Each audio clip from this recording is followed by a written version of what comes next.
ভিলুকআপের use করার ক্ষেত্রে একটা ভিলুকআপের ভিতরে আরেকটা ভিলুকআপ কিভাবে ইউজ করবেন এবং এটার অ্যাকচুয়াল ইউজটা কোথায় সেটা আপনারা দেখবেন। এটা একটা রিয়েল ওয়ার্ল্ড এক্সাম্পল আমি আপনাদেরকে দেখাচ্ছি। এই এক্সাম্পলের মাধ্যমে আপনি বুঝতে পারবেন যে কোথায় অ্যাকচুয়ালি ইউজ হয়। আর এটা অনেকটা একটা ইফের ভিতরে আরেকটা ইফ যখন আপনি ইউজ করেন অনেকটা ওই রকমই। তো এখানে দেখেন যে বাম দিকে নেম আছে, নেমের পরে প্রত্যেকটা পার্সনের নেম, একজনের উপরে কতজন করে ডিপেন্ডেন্ট সেটা আছে নাম্বার, এবং তারা কোন স্টেটে থাকে এবং তাদের ট্যাক্স রেট কত সেটা আমি বের করব ভিলুকআপের মাধ্যমে। আর ডান দিকে দুইটা টেবিল আছে, এই দুইটা টেবিল আমি যে দুইটা ভিলুকআপ ইউজ করবো একটার ভিতরে আরেকটা, সেটার জন্য এই দুইটা টেবিল আমি ইউজ করব। তো প্রথমে আমি এই টেবিলটা ইউজ করব। এই টেবিলে আমি এখানে এই যে স্টেট আছে এই স্টেটের নাম অনুসারে এইখানে এই ভ্যালুটা আমি বের করব, এবং এই ভ্যালুটা যখন বের হবে তখন এই ভ্যালুটা এখানে ইনপুট দিব, দিয়ে এখান থেকে আমি আরেকটা ভ্যালু বের করব। তো প্রথমে আমি এইটুকু বাদ আমি প্রথমে এই ভিলুকআপটার কাজটা আমি আগে করছি।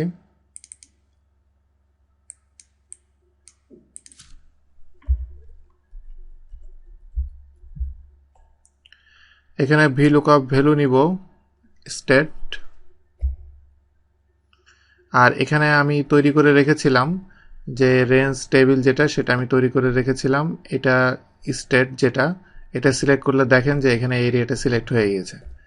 এখন আমি কলাম ইন্ডেক্স দিব 2, কারণ সেকেন্ড কলাম থেকে আমি আসলে বের করব।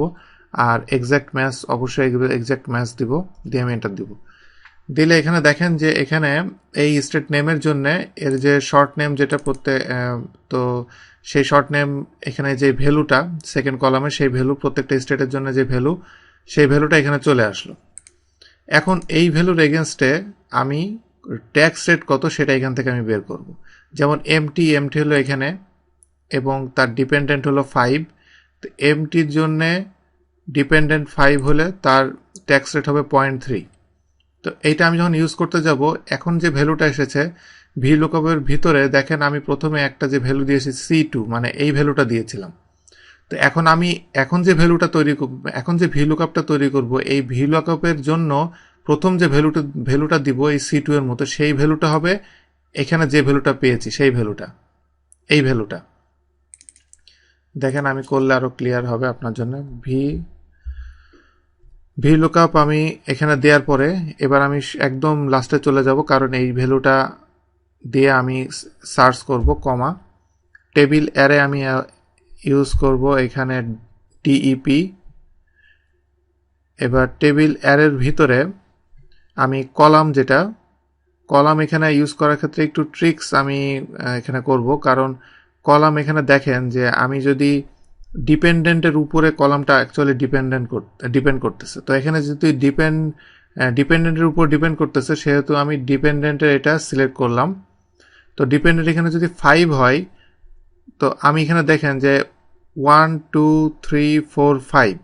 তো এখানে এইটা হলো 5 নম্বর কলাম, অ্যাকচুয়ালি এটা কিন্তু ডিপেন্ডেন্ট নাম্বার 4। এই জন্য আমাকে যেটা করতে হবে +1 দেওয়ার পরে এটাকে এক্স্যাক্ট ম্যাচ অফ কমা দিয়ে আমি এক্স্যাক্ট ম্যাচ যেটা সেটা দিব। দিলে আমার ভিলুকআপ শেষ। আমি যদি এন্টার দিই তাহলে দেখেন এখানে আমার ট্যাক্স রেটটা কত দেখাচ্ছে এখানে।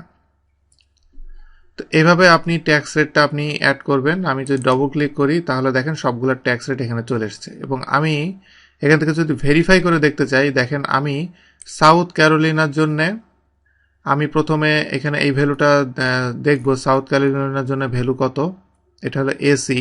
সাউথ ক্যারোলিনা দেখেন এসি। এখন এসি এর জন্য এখানে সাউথ ক্যারোলিনার এখানে ডিপেন্ডেন্ট হলো 1। তো এর এখানে 1 এর জন্য এখানে 1% দেখাচ্ছে, বাট এখানে 0.98%। অ্যাকচুয়ালি এটা কোনো ব্যাপার না, কারণ আমি এটা পুরোটা সিলেক্ট করে ধরে আমি যদি এখানে দেখেন আমি এটা একটা ডেসিমেল বাড়িয়ে দিই, তাহলে দেখেন এখানে 0.98 শো করছে, যেই ভ্যালুটা আমি এখানে এসছে। তো এইভাবে আপনি ভিলুকআপের ভিতর আরেকবার ভিলুকআপ আপনি অ্যাড করতে পারবেন। এটা একটু কমপ্লেক্স, যদি আপনি না বুঝতে পারেন টিউটোরিয়ালটা আবার দেখেন, আপনি বুঝতে পারবেন। আর এখানে যে এই ভিলুকআপটা বোঝার আগে ভিলুকআপের ইউজ করার জন্য আমি যে প্রবলেমটা আমি এখানে আপনাকে বললাম, যে এই প্রবলেমটা কি ভ্যালু আমি ইউজ করতে, মানে কি ভ্যালু আমি ফাইন্ড আউট করতে যাচ্ছি, এই প্রবলেমটা আপনাকে বুঝতে হবে। যদি আপনি এটা বুঝতে পারেন তাহলে ভিলুকআপটা বুঝতে পারবেন, একটার ভিতরে যে আর একটা কিভাবে ঢুকলো এটা আপনি বুঝতে পারবেন।